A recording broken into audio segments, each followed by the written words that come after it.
Je viens de regarder l'épisode 6 de Pokémon et on va en parler. L'épisode tout d'abord s'appelait l'ancienne Monster Ball, ça annonce la couleur. Et ça se voit dès l'épisode parce que nous sommes à fond dès les premières minutes puisqu'il y a une réaction encore une fois entre la Pokéball et le pendentif. Fried a même essayé de les aider mais il n'a pas réussi, il a été bloqué avec les deux Hermures et Amnésio a battu très facilement Liko et Roy. Il y a donc ici une seconde réaction entre le pendentif et la Pokéball, mais cette fois-ci, c'est encore pire. Ou encore mieux, ça dépend du sens si on est les méchants ou les gentils. C'est l'apparition, enfin, du Rayquaza Shiny, qui est Terra cristallisé. Il est tellement en colère qu'il utilise même sa capacité Draco Météore. Les méchants battent en retraite, et c'est très important pour la fin de l'épisode. Et à force, le Rayquaza, qui était assez perdu, je trouve, a disparu dans les cieux. Hâte de le revoir, parce qu'on n'a pas vu grand-chose de lui.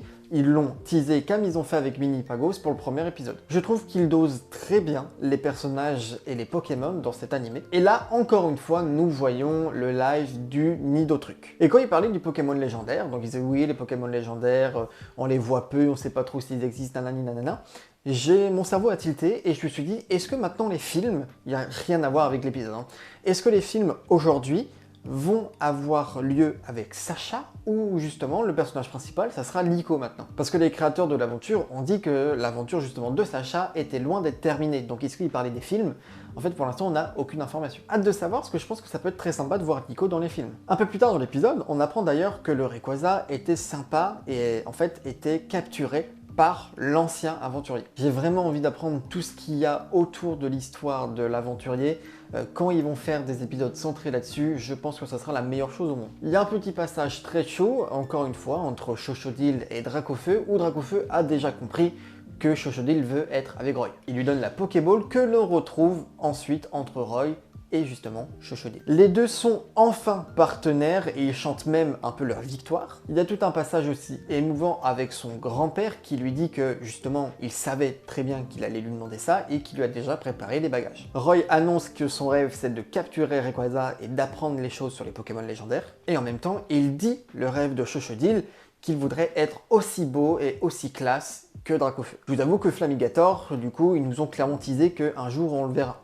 Et en fait, il est grave stylé ce Pokémon. Le plus important aussi, c'est qu'ils ont annoncé enfin Paldea et ça sera le nom du prochain épisode. On arrive maintenant à un moment préféré, on est vers la fin de l'épisode, j'ai pas du tout vu le temps passer avec celui-ci. C'est les méchants qui font le rapport au maître Gibeon et on voit de dos et on apprend que c'est même des hologrammes de plusieurs autres méchants. Et un nouveau qui va, je pense, être là à Paldea. Amnésio qui est mis sur la touche, mais on a bien compris qu'il allait pas se laisser avoir. On voit clairement que maître Gibeon a un lien avec Rayquaza parce qu'il lui a dit qu'ils l'ont retrouvé avec le majordome. Et donc là, moi, je me suis mis une petite théorie. Est-ce qu'en fait, l'ancien aventurier qu'on nous tease depuis le début, ça serait pas Maître Gibeon? Et c'est pour ça que Rayquaza est en colère, parce que son ancien coéquipier, justement, était en fait le méchant. Et en termes d'âge, ça pourrait correspondre à la grand-mère de Liko, qui elle avait le pendentif et donc Terrapagos. Un conflit qui perdure depuis des générations maintenant. Cela pourrait même rejoindre ma théorie du dernier épisode où je disais que le méchant c'était le Gigachad, le prof de Pokémon Violet. Vu que c'était il y a des années, il est mort, donc c'est devenu le robot avec l'intelligence que nous avons dans les jeux.